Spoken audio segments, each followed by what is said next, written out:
السلام عليكم. صور لكم يوم شوارع بغداد يوم الجمعة. طبعا نبديها بشارع كفاح. سلم لي، تعال منه. ادعمني خالد، ادعمني ادعمني رحمة الله. مرخوص.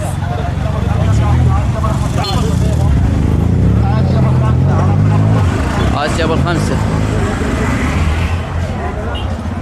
كالعادة. تلقى ازدحام على الرسول والساجد الثاني فارغ.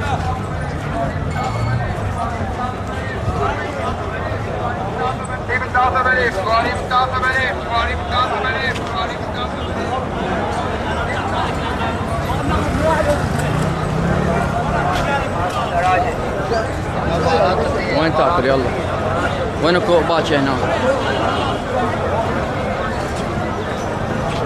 وين اكو باكي هنا؟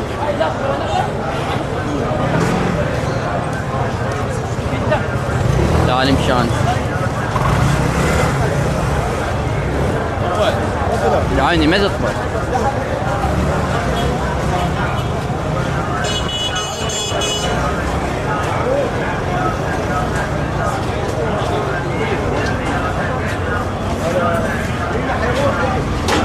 اهلا وسهلا، قول هلو.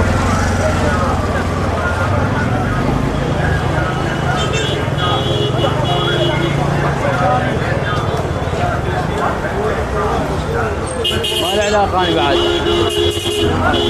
وين تاكل؟ كندل؟ وين باكي؟ بعد القعدة الأصيلة هنا مخلمة.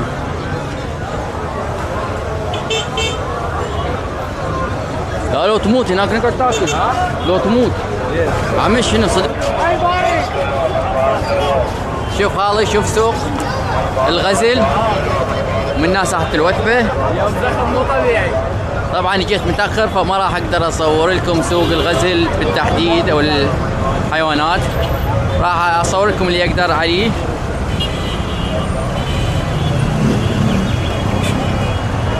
طبعا ورانا ساحة الوثبة ومن ناس سوق الغزل.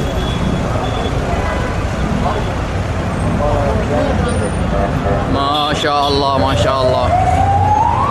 ما راح اقدر اصور اليوم.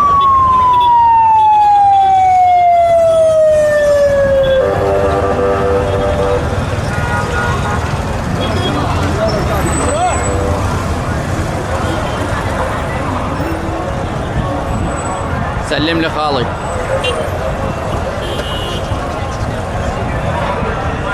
عاش العراق.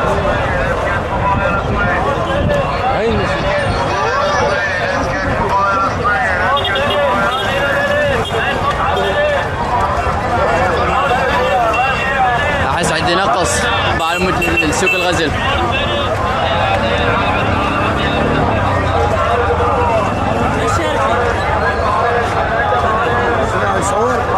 اي اصور انتك مانع حبيبي والله. طبعا ما راح تفتهمون شيء من الشارع، راح اصور جزء من هذا السوق اللي هو سوق الغزل اللي هو صار هناك.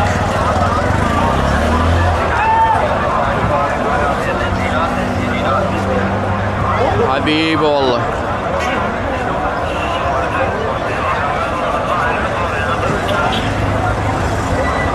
هذا المعروف عبد الغني الرصافي البغدادي، ومن هنا المتنبي، وهناك المتحف البغدادي، وهنا الشورجة منه حبيبي.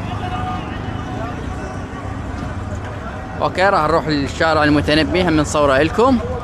طبعا جولة سريعة بشوارع بغداد. اسرع مني يا الهي. شارع الرشيد،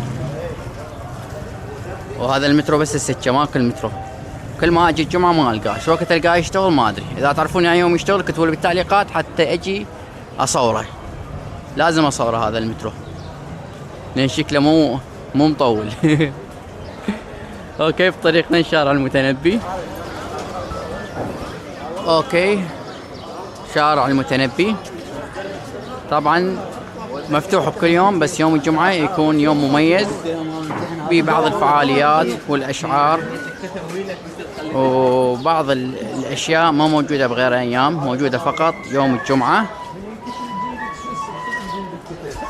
فمثل ما قلت لكم يوم الجمعة يكون فد شيء مميز.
شرار عيني خلينا نشوف شرار